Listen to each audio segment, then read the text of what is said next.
Buenas tardes, hoy es miércoles 30 de mayo del 2012 y vamos a hacer un repaso de la tercera evaluación de ciencias naturales.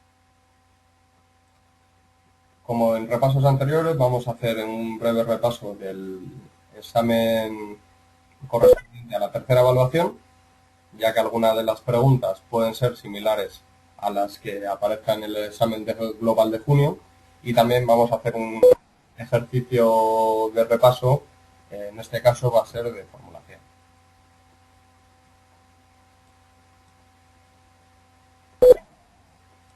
Bueno, la estructura del examen es similar a exámenes anteriores. Entonces, el primer ejercicio es tipo test, es decir, simplemente vamos a tener que marcar la respuesta correcta. El primer apartado dice el coeficiente de reflexión, también se conoce con el nombre de A, radiación directa, B, radiación difusa, C, albedo. La opción correcta sería C. La opción de rayos infrarrojos tampoco sería correcta. Entonces, el albedo, como conocemos, en superficies de colores claros, como puede ser la nieve, va a ser mucho mayor, es decir, se va a reflejar más cantidad de luz, es decir, la luz incidente va a reflejarse más en superficies de colores claros que en superficies de colores oscuros. Por esto es recomendable cuando uno va a la nieve llevar gafas de sol, pues para evitar que la luz reflejada en el suelo, en una superficie nevada de color claro, dañe la vista. Y generalmente pues la gente también se suele poner morena debido al albedo, a la luz reflejada. 2. Cuando las presiones son inferiores a 1013 milibares, hablamos de borrascas o bajas presiones. Tenemos dos opciones, que esta afirmación sea verdadera o que sea falsa. La opción correcta sería A, verdadero. Como truco, borrascas, bajas presiones, es decir, inferiores a 1013 milibares. Si fuesen superiores a 1013 milibares, hablaríamos de anticiclones a o altas presiones.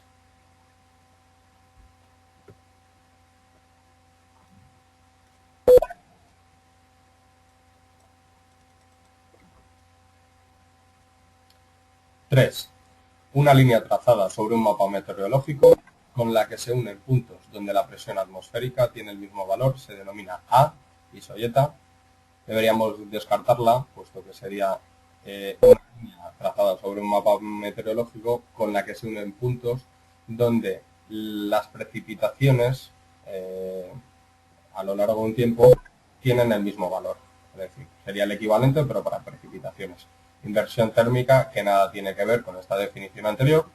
E isoterma, que sería una línea trazada sobre un mapa meteorológico con la que se unen puntos donde la temperatura tiene el mismo valor. Por lo tanto, descartadas la B, puesto que no tendría sentido, y la A y la C, que serían similares, la opción correcta sería la D, es decir, iso quiere decir igual. Por lo tanto, este prefijo nos va a dar información sobre puntos de igual, en este caso isoyeta serían precipitación, con las mismas precipitaciones, isoterma, temperatura, y isobara nos habla de presión. Entonces, la opción correcta sería la D. 4. La gelifracción se considera un tipo de meteorización química. Dos opciones, es decir, verdadero y falso. La opción correcta que debemos marcar es la B, falso. ¿Por qué? Porque la gelifracción se considera un tipo de meteorización, así es, pero de origen físico. Es decir, es la rotura en una superficie rocosa mediante el hielo. Es decir, al haber pequeñas grietas o fracturas en la roca, las precipitaciones o bueno, el agua durante la noche pasa de estado líquido a sólido, aumenta su volumen y por lo tanto hace un efecto de cuña y lo que consigue es fragmentar o romper la roca. Por lo tanto sería una meteorización física y no química. Por esto es falso. 5. Al conjunto de transformaciones físico-químicas por el que los sedimentos se transforman en rocas sedimentarias se denomina A. Precipitación, B. Diagénesis, C. Cementación y D. Compactación. Alguna de los pasos que tienen lugar durante la diagénesis estarían contenidos en estas opciones A, B, C y D, pero el proceso en sí, es decir, el conjunto de transformaciones físico-químicas mediante el cual los sedimentos van a transformarse en rocas sedimentarias, va a ser diagénesis. Consta de una cementación, de una compactación de los sedimentos, pero el proceso en sí se denomina diagénesis. Por lo tanto, la opción B es la correcta. 6. La deflación es el desgaste que produce el aire cargado de partículas al chocar con las rocas que encuentran en el paso. Opción A, verdadero. Opción B, falso. Sería falso. Sería la abrasión. Con lo cual, la respuesta correcta sería la B. 7. Al conjunto de materiales transportados y sedimentados por los glaciares se les denomina A. Circo, que sería la estructura en lo alto del glaciar, tendría una forma circular, es decir, en la parte del glaciar los circos van a dar lugar a lagos glaciares, es decir, la erosión del glaciar pues va a crear una estructura semiesférica que se denomina circo. La opción B, es decir, conjunto de materiales transportados y sedimentados por los glaciares, es a lo que se denomina morrena, por lo tanto, la opción correcta es la B. Y simplemente las distintas partes del glaciar van a diferenciarse entre la C y la D, zona de ablación o zona de acumulación. Por lo tanto, en la 7 la opción correcta sería la B. En el cono de deyección de un torrente, A. Predomina la sedimentación frente a la erosión. Sería la respuesta correcta, es decir, a lo largo del curso de un torrente varía la sedimentación y la erosión, pero al final, es decir, en la estructura que se denomina cono de deyección, la velocidad de transporte disminuye y en ese momento la sedimentación es mayor que la erosión. Es decir, los sedimentos forman el cono de deyección, por eso es el tramo en el que la sedimentación sería mayor que la erosión. Por lo tanto, la opción correcta sería la A y descartaríamos la opción opuesta, que sería la B, es decir, predomina la erosión frente a la sedimentación.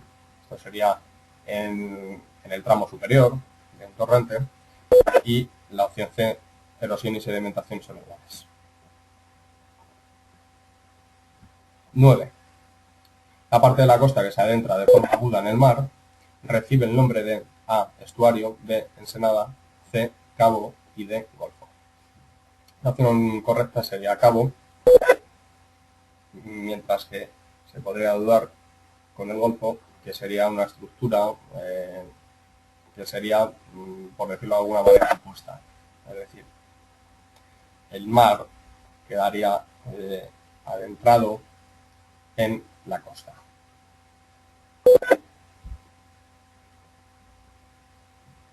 D. 10. La antracita es el carbón que más calor genera mediante combustión. Tenemos simplemente dos opciones, A y B. La primera es verdadera, que es la respuesta correcta, y la B es falsa. La antracita sería el carbón que genera más calor mediante combustión por ejemplo, el que menos calor generaría mediante combustión y en el que se pueden percibir estructuras vegetales, sería la turba. El que se usa comúnmente sería la hulla, es el más usado. Debemos diferenciar entre el calor que genera mediante combustión, que tiene que ver con el contenido de carbono, es decir, a mayor contenido de carbono, mayor calor se genera mediante combustión y pues que combustione más o menos fácilmente. Es decir, la antracita es el que mayor calor genera, pero le cuesta combustionar. Sin embargo, en la hulla, que tiene un menor contenido de carbono y genera menos calor, pues quema más fácilmente.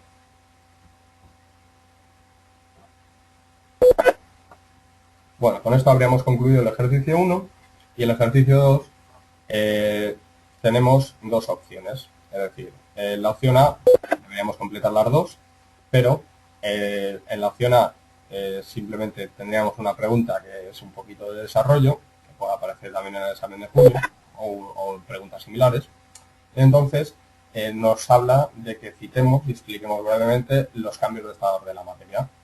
Podríais también hacer una especie de esquemita con flechas y flechas inversas, es decir, en distintos sentidos, en el que se citasen los cambios de estado.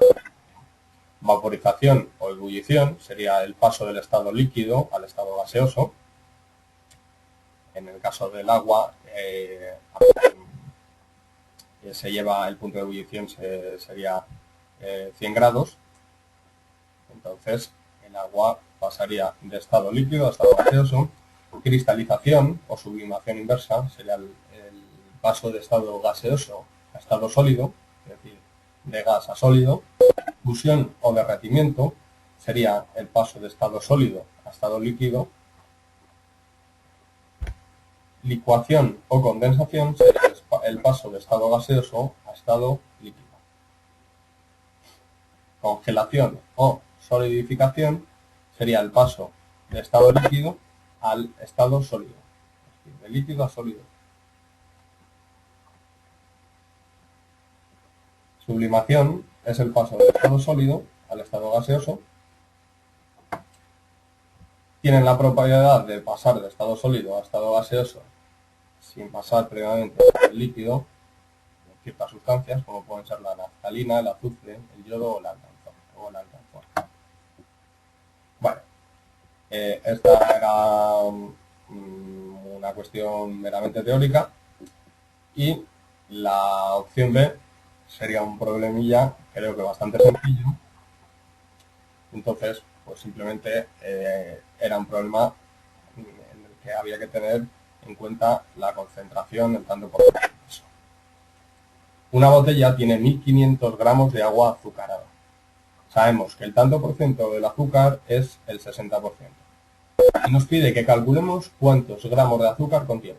Bueno, simplemente la fórmula de tanto por ciento en peso va a ser los gramos de soluto entre los gramos de disolución. La disolución la van a formar el soluto y el disolvente.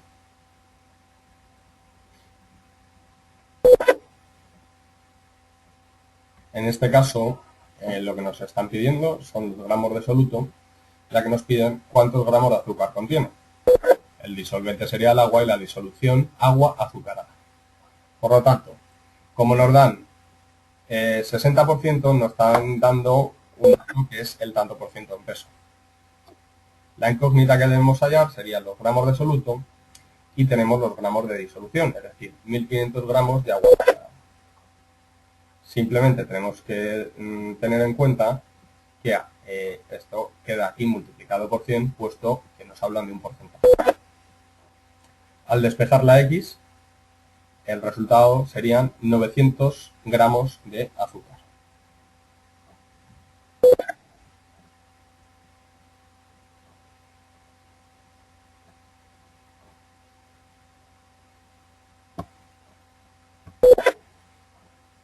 El ejercicio 3 consta de dos apartados. Serían aplicaciones bueno, sería simplemente dos ejercicios prácticos. En este caso tendríamos en el primero que ajustar unas reacciones químicas. Para ajustar reacciones químicas tenemos que poner unos coeficientes delante que van a ser el número de moléculas de los distintos compuestos, y lo que tenemos que tener en cuenta es que tenemos que tener a la izquierda y a la derecha de la flecha, es decir, reactivos y productos, el mismo número de átomos de cada elemento. Por lo tanto, teníamos SO2 más O2 igual a SO3. Entonces, simplemente vamos a contar los átomos que hay a la izquierda de azufre, los átomos que hay a la izquierda de oxígeno y los que hay a la derecha. Para cuadrar lo que se encuentra a la izquierda de la flecha y lo que se encuentra a la derecha, lo haremos mediante moléculas. En ocasiones podéis ver en algunos libros que a la hora de ajustar las reacciones aparezcan fracciones, pero no es una situación real, puesto que desde el punto de vista químico las reacciones se ajustan mediante moléculas enteras, no mediante fracciones de moléculas. Es decir, desde el punto de vista matemático sería correcto, pero químicamente no estaría bien. Pese a ello, yo lo tomaría como bien, esa respuesta. Entonces, simplemente, si ponemos un 2 y un 2, es decir, un 2 a la izquierda de la flecha, en el caso 2 molecular de SO2 más una molécula de O2, sería equivalente a 2 de SO3. H2SO4 más 2 de NaOH, es decir, 2 de hidróxido de sodio, daría Na2SO4 y 2 moléculas de agua. Es decir, simplemente para ajustar, tendríamos aquí un 2 y un 2. Con esto ya habríamos ajustado las dos reacciones, y en el apartado 2 nos dice que nombremos o formulemos los distintos compuestos que nos digan. El primero nos hablan de óxido de manganeso, aparece entre paréntesis el número de valencia, con lo cual lo tenemos bastante sencillo. Sabemos que el oxígeno tiene valencia 2, entonces sería Mn2O7. Cu2O, entre paréntesis no dice que lo nombremos en stock, dice óxido de cobre, es decir, la valencia del cobre sería 1. Trióxido de dibromo sería Br2 o 3. Peróxido de hidrógeno, que es lo que comúnmente conocemos como agua oxigenada, es decir, un compuesto bastante cotidiano, sería H2O2. PbI2, en nomenclatura sistemática, sería diyoduro, es decir, 2 de yodo, de plomo. Pb es plomo. Hidróxido de bario sería BaOH, que va a tener valencia 1, entonces BaOH2, el bario actuaría con valencia 2.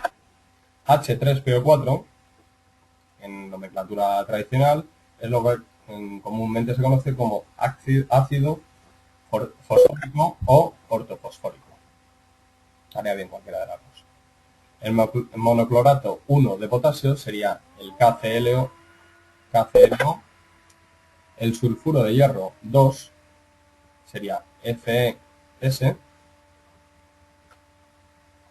CO, en nomenclatura sistemática, sería monóxido de carbono.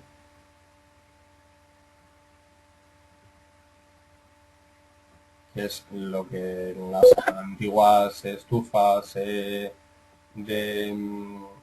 carbón y en algunas estufas de gas es lo que se conoce como el tufo, y puede producir la muerte, puesto que muchas veces no se percibe y puede dar lugar pues a una intoxicación respiratoria. puede producir la asfixia. Como ejercicio de repaso, es decir, si en el examen aparece algo de formulación de nomenclatura, que muy posiblemente aparezca algo, van a ser ejercicios o bien como los del examen de la tercera evaluación o como los que voy a citar en los siguientes ejercicios de repaso. NO sería en nomenclatura stock, óxido de nitrógeno 1, es decir, el nitrógeno actuaría con valencia 1, el oxígeno con valencia -2, dióxido de carbono, CO2, es decir, un compuesto muy conocido, óxido de nitrógeno 3, en este caso el nitrógeno actúa con valencia 3, NO2O3, peróxido de potasio sería K2O2, cloruro de sodio sería NaCl, hidróxido de calcio sería CaOH2,